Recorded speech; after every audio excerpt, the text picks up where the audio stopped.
우리 말씀 보겠습니다. 요한계시록 2장 1절부터 7절 말씀입니다. 한 절 제가 읽고 한 절 찬양대 읽고 한 절 온회중 함께 읽습니다.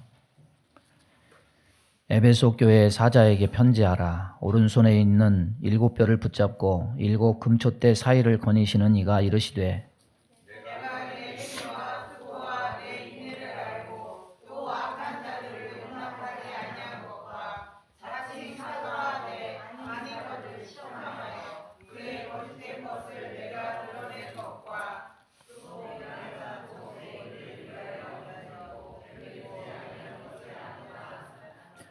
그러나 너를 책망할 것이 있나니 너의 처음 사랑을 버렸느니라.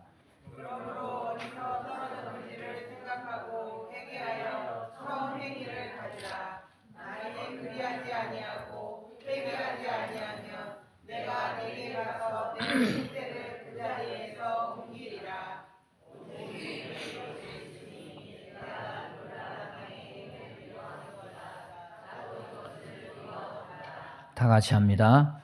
귀 있는 자는 성령이 교회들에게 하시는 말씀을 들을지어다.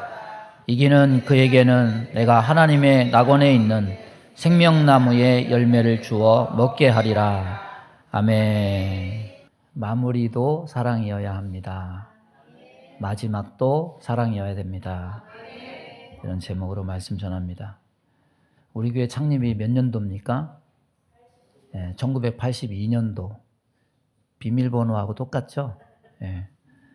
올해가 81년째죠. 그런데 81년은 우리 교회 창립한 한 해 전입니다. 어제 내린 눈이 81년 이후에 최대 폭설이었다고 하죠. 42년 만에 폭설입니다. 아닌 게 아니라 지난 20년 동안 눈을 수없이 쓸었는데 하루에 눈을 3번 쓴 적 어저께 처음이에요. 어제 하늘을 보면서 내일 예배 드려야 되는데 송구 예배 드려야 되는데 걱정해서 방만 쳐다보면서 제가 하루 종일 빗자루 들고 왔다 갔다 했어요. 하루 3번 쓸고 나니까 하루가 다 갔어요. 다행히 날씨가 포근해져가지고 밤에 이게 또 다 이렇게 물로 흘러가면 빙판이 되면 어떡하지 그랬는데 하나님이 날씨를 포근하게 해주셔서 눈들이 다 빗물로 씻겨갔어요. 근데 좀 약 올른 것도 있어요. 저 반대편은 하나도 안 쓸었거든.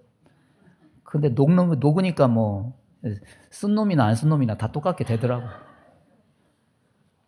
그래서 오늘 여러분들이 교회 오는 길 걱정 없이 열려진 것 같습니다. 우리의 묵은 죄, 묵은 때, 씻겨지지 않은 마음의 응어리 이런 것들도 이렇게 하나님 은혜로 사라지고 녹아졌으면 좋겠습니다. 오늘 말씀 소아시아 7교회 중에 에베소 교회에 주신 말씀입니다. 우리가 익히 아는 바와 같이 처음 사랑을 회복하라. 이게 주님의 말씀입니다. 사랑은 복음에 있어서 가장 큰 주제입니다.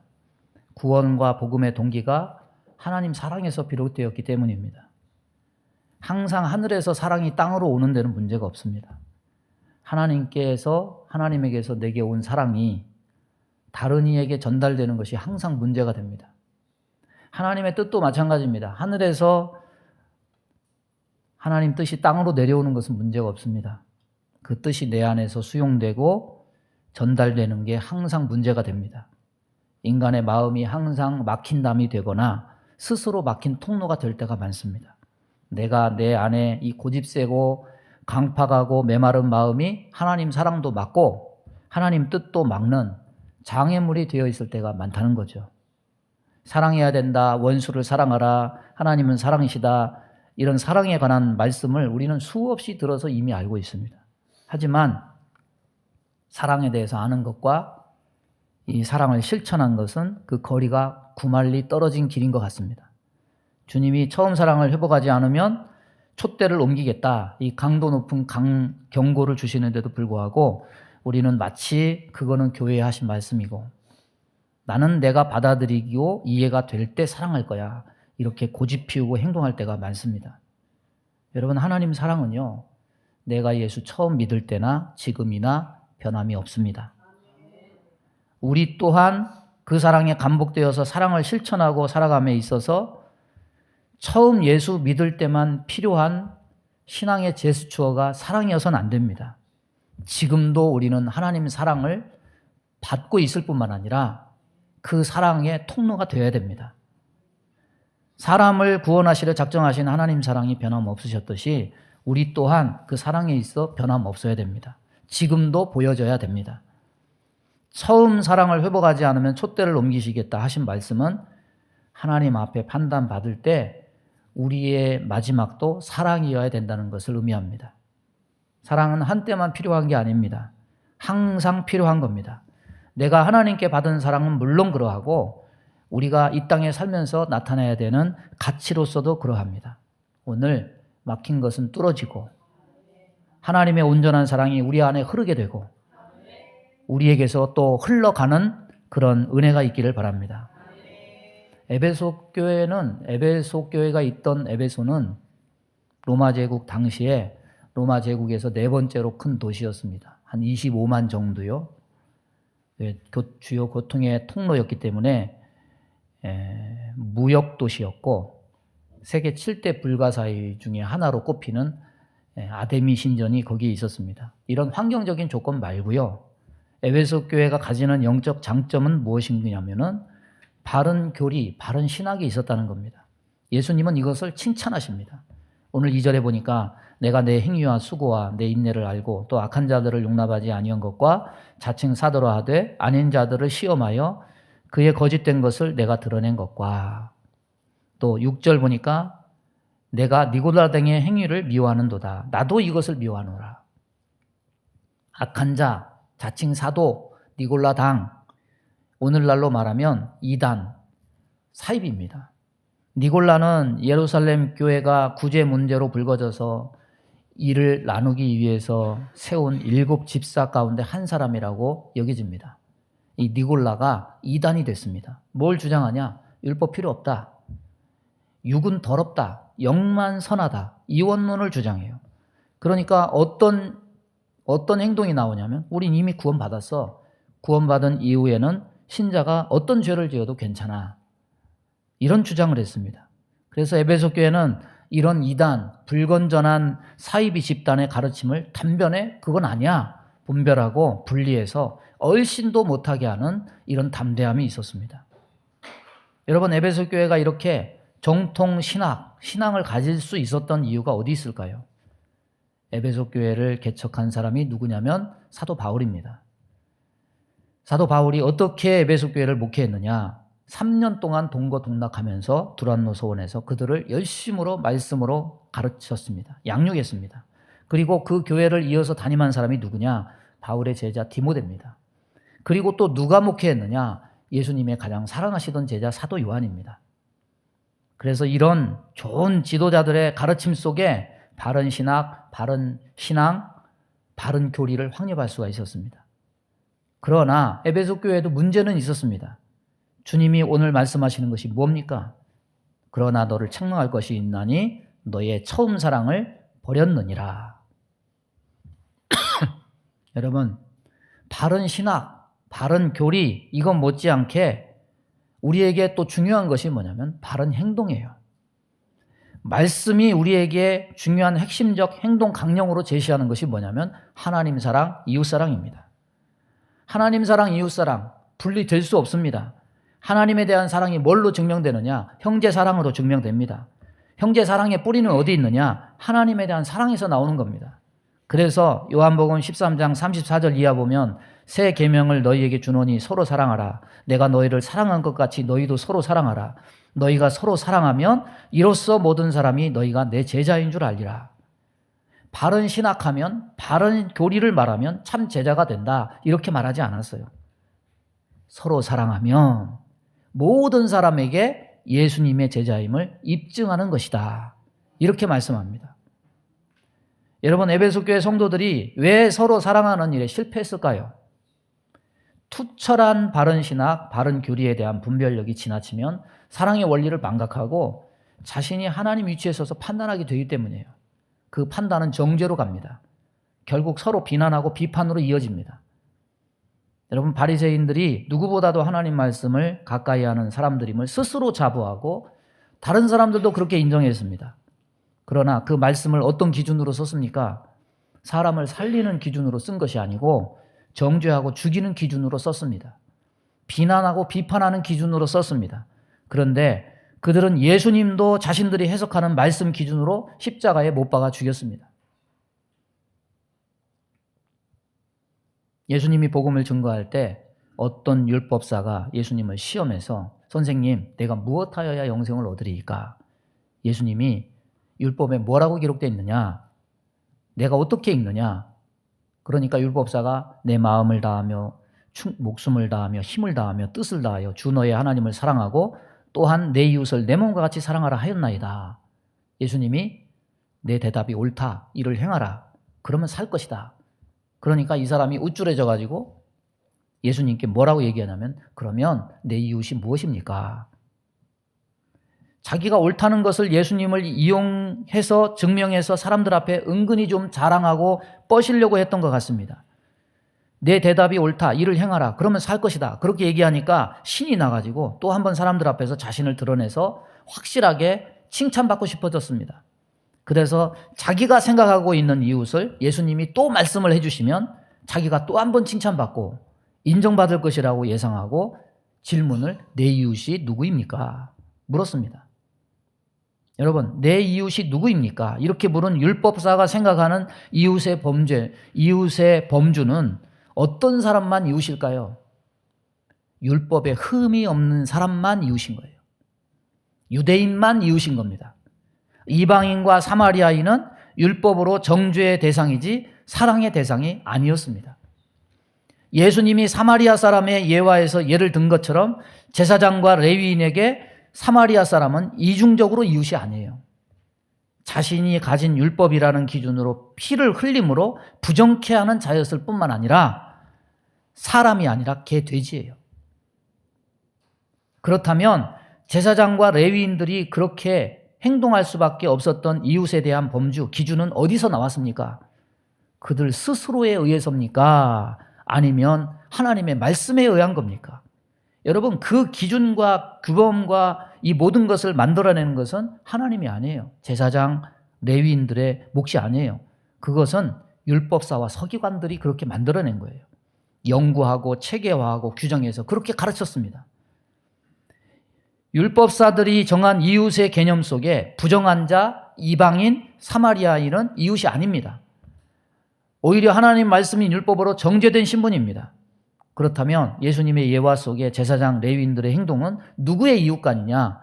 주님의 이웃간이 아니라 율법과 서기관의 이웃간이에요.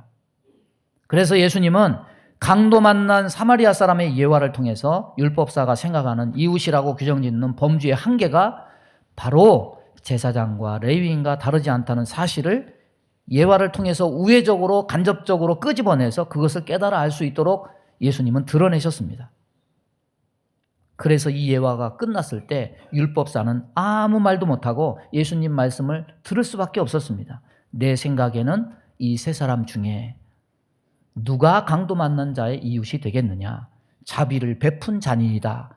가서 너도 이와 같이 하라. 네가 율법을 가지고 정한 이웃의 개념이 잘못됐지 않느냐? 그들마저 사랑하는 것이 이웃사랑이다. 이 말이죠. 여러분, 우리 마음속에 규정 지어진 죽일 놈, 나쁜 놈은 누가 지은 규정입니까? 주님이 지은 규정입니까? 아니면 내가 내 스스로 선을 긋는 규정에서 온 겁니까? 내가 그렇게 규정 지었다면 죄인은 우리의 이웃이 아니에요. 아니, 나도 주님이 말씀하시는 이웃에 해당될 수 없습니다. 그런데 우리는 자기는 이미 하나님께 사랑받은 자이고 하나님의 이웃이면서 남은 그 범주에 들어올 수 없다고 막아서는 그런 경우가 굉장히 많아요. 우리가 하나님의 말씀을 가지고 이렇게 사람을 차별하고 규정짓는 일을 얼마나 많이 합니까? 말씀하면서도 그 말씀을 가지고 사람을 차별하고 무시한다면 우리 또한 이 율법사와 예화 속의 제사장, 레위인과 다를 바가 없는 겁니다. 하나님은 교회 안에 있는 어떤 사람이라도 무시하는 것을 원치 않으십니다. 작은 믿음 하나라도 하나님은 그 믿음 하나를 귀히 보시고 사랑하십니다.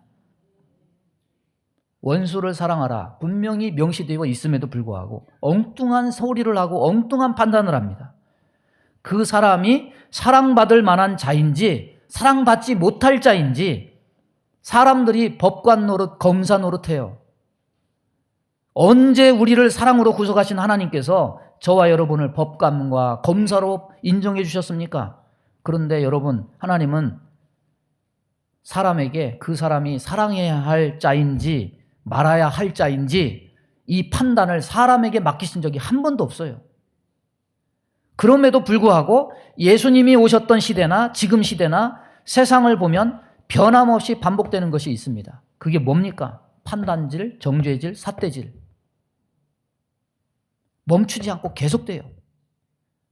이런 일은 뭐에서 옵니까? 따라서 해보겠습니다. 내가 맞다. 큰 소리로. 내가 맞다. 내가 옳다. 내가 안다.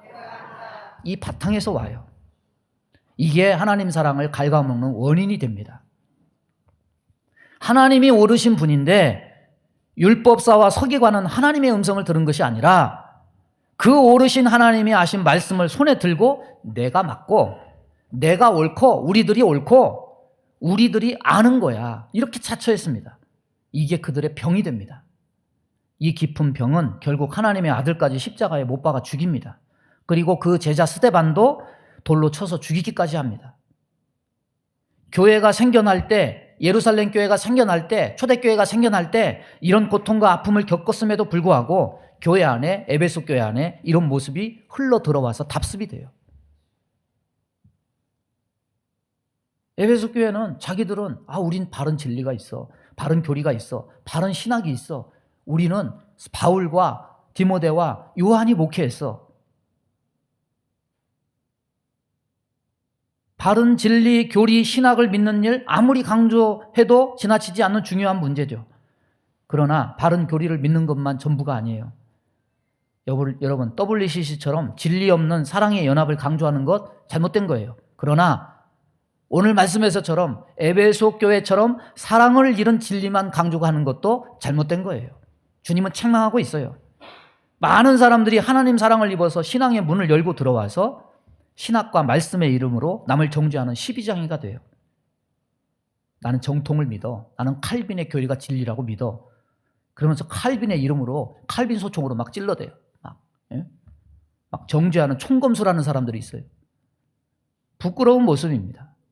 여러분, 하나님 사랑에 감옥되어서 예수 믿을 때는 자신이 눈물 콧물 흘리며 죄인이라더니 조금 지나니까 이제 만달란트 가진 자의 심정이 돼서 내가 맞아, 내가 옳아, 내가 알아, 심판자 노릇을 해요. 하나님이 우리에게 정죄자, 심판자, 판단자의 역할을 맡겨주신 일이 없습니다. 오직 정죄할 수 있고 심판할 수 있고 판단할 수 있는 분은 예수 그리스도십니다. 하나님이 예수 그리스도에게만 이 역할을 주셨습니다. 그건 주님이 할 일이지 사람이 할 일이 아니에요. 하나님이 우리에게 진리의 말씀을 주신 것은 그런 일 하라고 주신 것이 분명히 아니라는 거예요.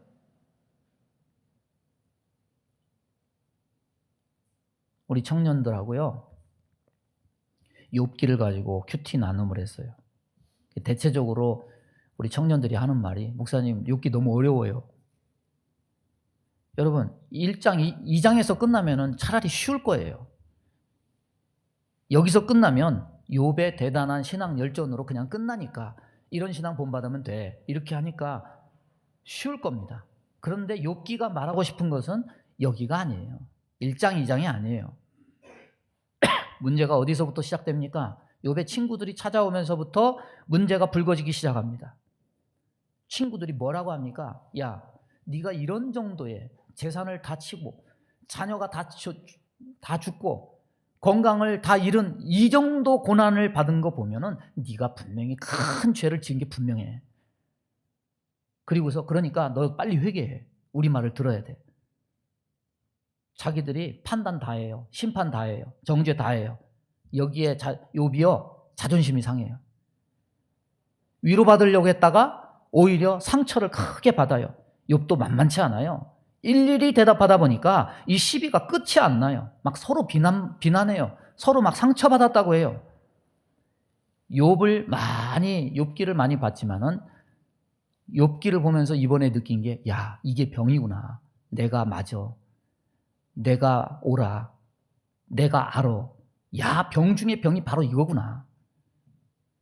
유대교 바리새인과 율법사 서기관들이 율법을 가지고 자기들이 옳다 하면서 예수님을 십자가에 못 박더니 이제는 교회의 말씀을 안다는 무리들이 말씀을 가지고 형제를 판단하고 정죄해서 십자가에 못 박지 않습니까? 여러분, 맞는 분은요, 하나님밖에 없어요.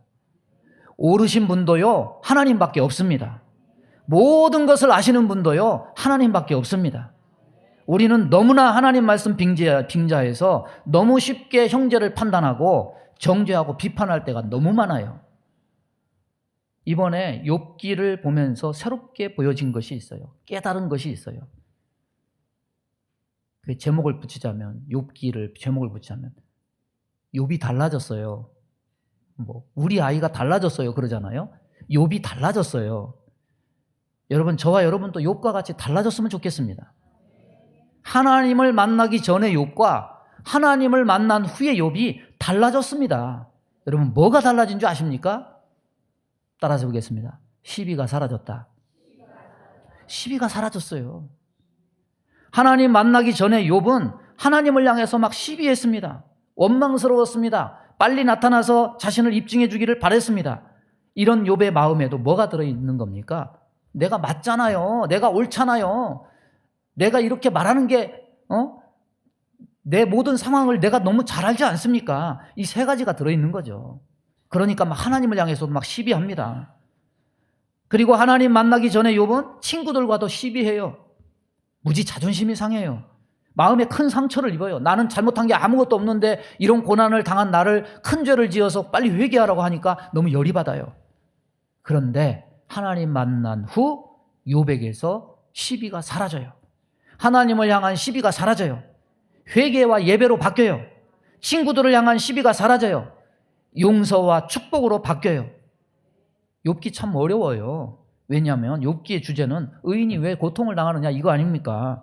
이건데 손에 딱 쥐어져서 의인은 이래서 고통을 당해, 이런 답이 없어요. 논리적 연결이 안 되는 결론을 말해요. 왜 그럴까요? 이유가 있습니다.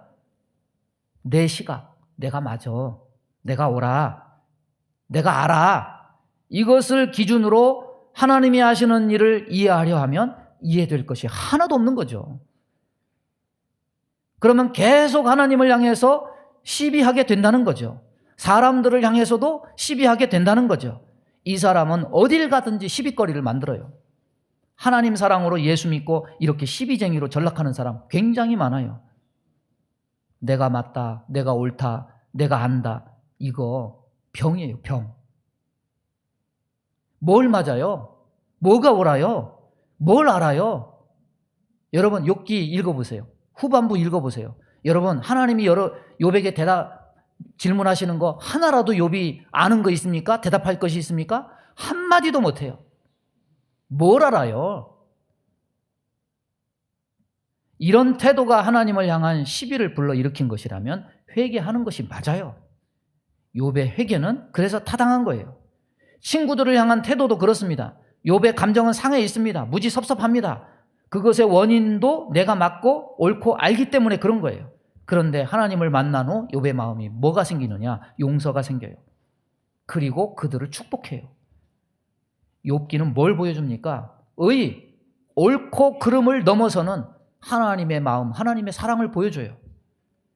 욥의 신앙은 개인적 의를 넘어서서 시비를 떠나서 용서와 사랑을 베푸는 신앙으로 하나님이 끌어올리기를 원하신 겁니다. 그런데 이 욥의 모습에서 누구의 모습이 보입니까? 예수님의 모습이 보이지 않습니까? 빌라도 법정에서도, 대제사장의 법정에서도, 십자가에 달리신 현장에서도 자신의 맞고 옳음 아는 것 가지고 시비하지 않아요. 아니, 오히려 한마디도 안 해요. 그리고 보이신 것이 분노와 변론과 무수한 비난이 아니라 주님은 뭘 하셨느냐? 주여, 저들이 알지 못해서 그러하니 저들의 죄를 사하여 주옵소서. 바로 이 모습이에요. 여러분, 하나님 사랑이요, 인간의 옳고 그름 따져서 온 겁니까? 저와 여러분 옳아서 하나님 사랑 받았습니까? 인간의 상식과 논리와 이해를 초월하는 게 하나님 사랑 아닙니까? 요즘요 스님도 유튜브 하더라고. 그 불교계에 유명한 스님이 있어요. 법륜 스님이라고. 이분도 유튜버를 하더라고. 어떤 불자가 제가 궁금해가지고 이 불교 사람들은 이 마음에 이 응어리, 상처 이런 걸 어떻게 해결하나 한번 살펴봤어요. 어떤 불자가 질문을 해요. 명상하면 미움이 사라집니까? 없어집니까? 그러니까 이 스님이 뭐라고 대답하냐면 미워하는 마음의 뿌리는 네가 틀렸고 내가 옳다 하는 생각입니다. 내가 상대를 용서해 준다는 말은 내가 옳지만 너를 봐준다 하는 뜻이 내포되어 있습니다. 그런데 사람이 생각이나 행동은 다를 뿐이지 누가 옳고 그른 것은 없습니다. 그 사람은 그런 입장이었구나. 아, 그래서 그랬구나. 이렇게 상대를 이해하게 되면 미움이 저절로 사라집니다. 여러분, 불교는요, 철학으로 자신의 마음을 다루는 종교 아니에요?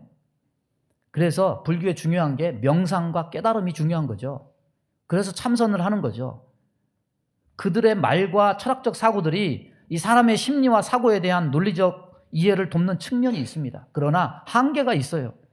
사람의 감정이란 게 상대를 이해하면 미움도 정죄도 옳고 그름도 사라질까요? 사람의 마음을 그렇게 스스로 통제할 수 있다면 그 사람은 이미 신일 겁니다. 신앙이 필요 없을 거예요. 여러분, 소통에 대한 환상과 착각이 있어요. 소통을 하면, 얘기를 잘하면, 설득을 잘하면, 말을 조리 있게 해서 잘 얘기를 하면 서로 이해하게 되고 원만하게 해결되겠지. 그런데요, 소통 그렇게 쉽지 않아요. 무지 어려운 거예요. 요즘 소통하는 방법이 무척 다양해졌지만 소통에 많은 도구들, SNS 발달됐다고 소통이 잘 됩니까? 정치인들 정치적 소통하는 거 보십시오. 이해 득실이 충족이 안 되면 소통은 휴지 조각이에요. 소통만을 위한 소통은 다툼이 되고 싸움이 될 뿐이에요. 시비거리만 많아져요. 여러분, 성경이 우리에게 말하는 사랑은 소통의 결과로서 서로 이해가 돼서 베푸는 사랑입니까? 아, 내가 저분 상황을 보니까 이해가 돼. 아, 이제 사랑해야지. 여러분, 그렇게 정리가 됩니까? 언감생심 여러분 소통해서 이해해서 하려고 그러면 이런 마음이 언제 오겠습니까? 상대를 이해해서 소통을 잘해서 어느 세월에 어느 것이 가능하겠습니까?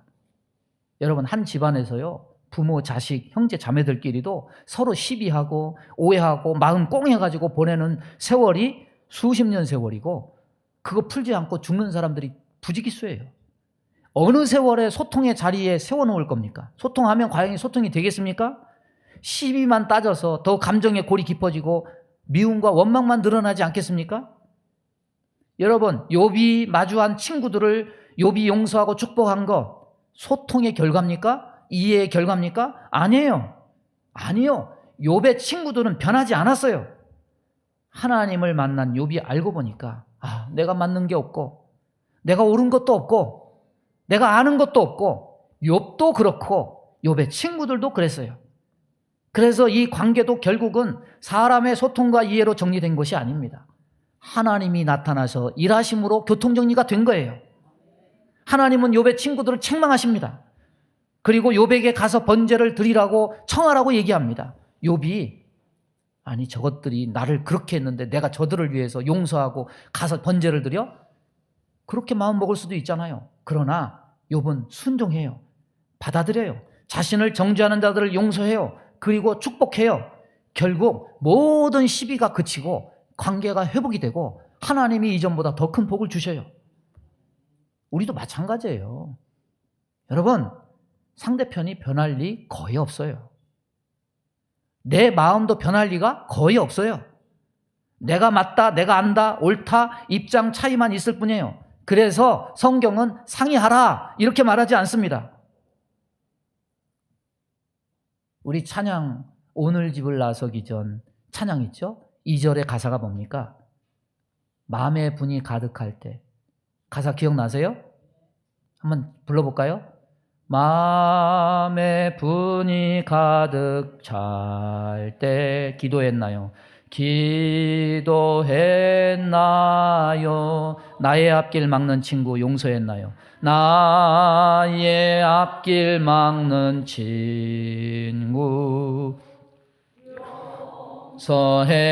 용서했나요? 기도는 우리의 안식, 기도는 우리의 안식, 빛으로 인도하리.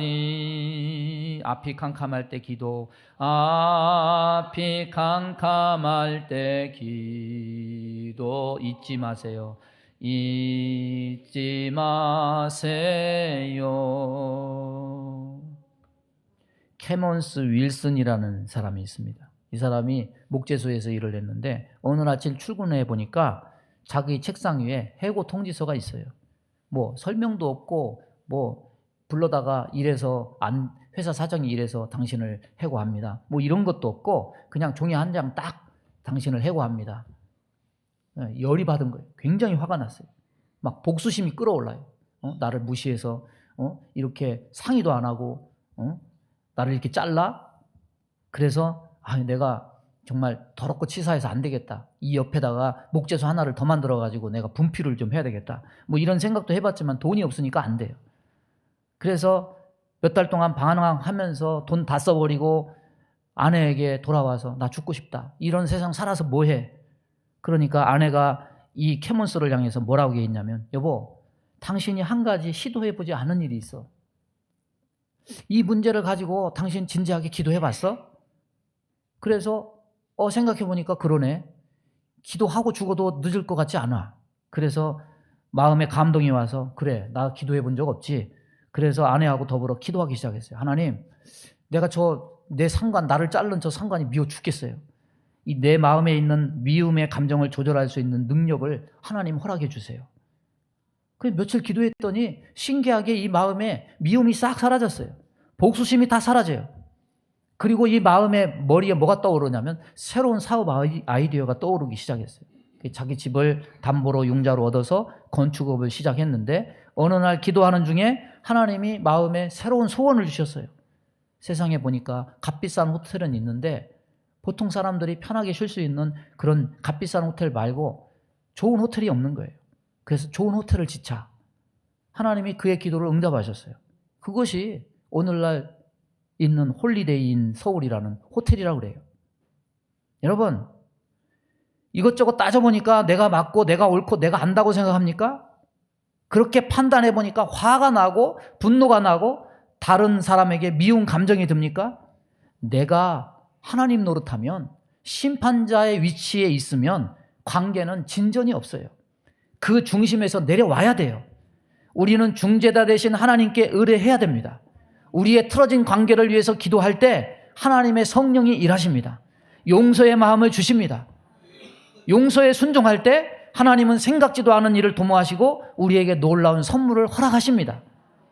누가복음 6장 37절에 이렇게 권면합니다. 비판치 말라. 그리하면 너희가 비판을 받지 않을 것이요. 정죄하지 말라. 그리하면 너희가 정죄를 받지 않을 것이요. 용서하라. 그리하면 너희가 용서를 받을 것이다. 미움의 대상을 향해서 비판하기보다 용서하고 용납하라는 거죠. 여러분, 용서하지 않는 이유 중에 하나가 뭡니까? 불공평해. 불공평해. 용서를 하면 왠지 나만 손해보는 것 같은 느낌이 드는 거죠. 그러나 여러분, 용서는 공평성의 문제가 아닙니다. 용서는 원래 불공평한 거예요. 왜? 용서는 정의가 아니라 은혜입니다. 은혜는 받을 자격이 없는 자에게 주어진 하나님의 선물입니다. 하나님은 은혜로 우리를 용서하셨습니다. 우리도 또한 다른 이를 그렇게 용서하고 사랑하고 축복하라는 것이 주님의 명령이에요. 말씀을 정리합니다. 요 교회 밑에 공유주방 회사 있는 거 다 아실 거예요. 이 공유주방 회사에서 1년 중 자주 정기적으로 하는 일이 있습니다. 그게 뭐냐면 하수구 뚫는 일이에요. 뭐 주방 10개가 매일 돌아가니까 음식을 만들고 그것을 파니까 이 하수도도 성할 날이 없는 거죠. 자주 막히는 거예요. 정기적으로 하수구가 막혀가지고 하수구 뚫는 회사에서 와서 구멍을 뚫어주더라고. 새벽 기도 때 보면 뭐가 두두두두두 하면은 그거 보면은 와가지고 하수구 뚜껑 열고 회사에서 와서 구멍 뚫는 기계 가지고 몇 시간 동안 뚫더라고요. 우리도요, 하나님께 받은 사랑이 자주 막히는 것 같아요. 믿는 자에게 사랑이 막히면요, 답이 없어요. 신앙에 진전이 없어요. 칼빈 소총 메고 매일 누군가를 찌르고 정죄하는 시비만 있을 뿐입니다. 말씀이 전하는 것은 정죄가 아닙니다. 말씀이 전하라 하신 것은 하나님의 사랑입니다. 하나님의 사랑은 사람과의 소통의 결과가 아닙니다. 이해의 결과도 아닙니다. 주님이 빌라도의 법정과 대제사장의 법정에서 변론하고 소통해서 하나님 사랑이 이루어진 거 아닙니다. 서로의 입장을 토론하고 이해해서 사랑한 거 아닙니다. 주님의 사랑은 우리가 아직 연약할 때에, 우리가 아직 죄인 되었을 때에, 우리가 아직 원수 되었을 때에 베푸신 사랑임을 잊어서는 안 됩니다. 우리는 여전히 악했고, 우리는 여전히 죄 중에 있었고, 우리는 여전히 하나님과 원수된 상태로 있었을 뿐입니다. 어디에 하나님 사랑을 사람의 소통과 이해의 잣대로 끌어당겨서 우리가 사람을 사랑할 만한지 버릴 만한지 판단할 자격이나 있겠습니까? 디모데후서 3장 17절에 모든 성경은 하나님의 감동으로 된 것으로 교훈과 책망과 바르게 함과 의로 교육하기에 유익하니 이는 하나님의 사람으로 온전하게 하며 모든 선한 일을 행할 능력을 갖추게 하려 함이라. 모든 선한 일을 행할 능력을 갖추게 하려고 말씀을 주셨다. 모든 선한 일을 행할 능력 중에 능력은 사랑입니다. 새 계명을 너희에게 주노니 서로 사랑하라. 예수님의 말씀입니다. 이 세상에는 잘못된 교회가 두 가지예요. 하나는 진리를 잃어버린 교회입니다.